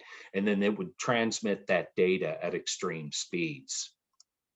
The system kind of looks like this, to where you have, the internet's out there, and it looks just like Wi-Fi. It operates just like Wi-Fi. So you have a modem, you have an access point, but the access points are actually light arrays that are up in the ceiling, and they are just basically transmitting light. And you've got a huge cone of light. Think of a shower. Think of when you're in a big shower and it's coming down, and that's the data. And so we can put lights all through the ceiling and then do handovers, right? And that's how we're getting the connectivity throughout the building. If you're outside of that room, you cannot receive any of this because it's line of sight. You got to be able to have access to that light. Does it work outside? Someone's probably thinking, yes, it does. It works outside. So we're working with smart cities on this as well, to where the lights that are actually being put up in the roads and the lights where people are doing crosswalks are all integrated with light, and they're sending data transmissions at the same time. We're also working with the automotive manufacturers so that the lights that you have on your car are actually communicating with other cars, and the lights are communicating with that. They're also communicating up through the lights on the roadway. And so, that's where the future is. That's an area that there's many corporations right now trying to figure out the fastest way to get into market with this. Philips is probably leading that. I work for them. I'm a little biased, but we've got, commercial products out there today, and we're working with different industries today. And we've got it in plants. We've got it in military installations today, on ships, on submarines, etc. And so that's, that is Li-Fi, light fidelity. And you will start to see this more and more. But, my recommendation to everybody, on this call is take the time to look at some TED Talks, take the time to understand Li-Fi and where it's applicable in certain scenarios and what you can do with this, because you will see it more and more. With this pandemic, it has kind of slowed down a little bit, but as this, is starting to release, growth rates are running at 60 or 70% a year, just because, it's a new way to transmit data that's extremely fast. And so, that's the end of my talk, but I can take questions because it's a pretty simple, idea, and it's been out there a fairly long time. And so, I can take questions from the audience if anybody has any questions or, wants to talk. But that's what I wanted to convey today to this group. Yeah, thanks so much, John. That's great. We do have a number of questions. I'll hit a few of them that are coming in through the chat. The first is, are there ways for entrepreneurs like those that are, have pitched today to engage in some way? Are you looking for partners, people to maybe experiment with the Li-Fi, build AR? Like, how would an entrepreneur get involved? Entrepreneur can get involved, absolutely, because right now, we're just starting partnerships. Samsung is just starting partnerships. Panasonic is just starting. There's companies out there like ourselves that are just starting down this path. And so, yes, there's opportunities within that to work with our company. We're based out of Eindhoven in the Netherlands, but I'm based in New York, and we've got a team here in the US on the ground now that is working in certain industries. So yes. Super. I'm going to ask just a couple other quick questions, and I understand our judges are done, so we'll jump to the finalists. But for someone that has a facility, is there a significant upfit? Does your existing electrical and wiring work? How expensive is it to get set up? So one, you don't need, if you have a Wi-Fi system in place, the cable goes to the modem, and the modem, this is, sorry, everybody, I know it's unprofessional. That's a modem. That's what they look like. That sits in the ceiling. These are the pieces transmitting light that sit up in the ceiling, right? So you don't need new infrastructure or electricity to do that if you have that already set up. To outfit a room, let's say you're going to outfit an operating room, you're looking at around $3,000 US to outfit a room. If you want to do a large convention center, it's going to be significantly more, but you're going to have the ability to transmit data for everybody in that room, and there's going to be no wait time, right? So that's what, that's what Li-Fi is. So it's not significantly more expensive at all. All right. Well, thank you much, John. There are a few other questions in the chat. If you'd like to try and address those directly, you're welcome to there. Or I assume you've got your contact information here on the screen. People can reach out to you, and please, reach out to John, explore collaboration. And thanks again. Great presentation. Yep. Thank you. And please reach out to me. Drop me an email. I'm available. I'll help you. Just ask. Fantastic. So I know that it was a difficult challenge, but the judges have come back. I have been privately provided with their selections. Is there anyone from the judging group that would like to just say a few words or even make the announcement directly? I don't want to speak for you. I'm sure it was a difficult challenge. I don't want to make the announcement. I just want to definitely thank every single participant. You all definitely proven and shown great persistence and showed a number of good solutions across the board. I just want to thank y'all for this, showing what you had, putting things out there, not being afraid to speak and the whole nine. So kudos to every single one of you. Super, and thank you, Dr. Holland, and Will, and Jason, Don, Rebecca, all of you for your time and interest in supporting this endeavor today, and for your expertise. So without further ado then, and these are in no specific order, but the selections that we have, looks like 6 selections that have been chosen. Lyra, Nature XR, Wild Portals, Doubtless, Blue Recruit, and Serene Q. So congratulations to each of you. Thank you again to all the participants. And I will say, if you were not one that is selected, but still have interest in continuing, reach out to us. We'll see what other kinds of support that we can have. I think all of these were great ideas, but congratulations to those 6 teams. Again, I'll list them out: Serene Q, Blue Recruit, Doubtless, Wild Portals, Nature XR, and Lyra. Great job today. Thanks to everyone for joining. The next steps are we're going to work with these teams over the next several months in furthering their ideas, building out demonstrations, proving the market opportunities towards a July final pitch event where these teams will be competing for, it looks like $34,000 in cash prizes and a chance to leverage the RIoT Accelerator Program to launch their project. So congratulations. Stay tuned for that information. That event registration will be coming out shortly, and we'd love to have this whole audience participate. So thank you again to all of our judges, to our sponsors, and to all of you participants. Great job.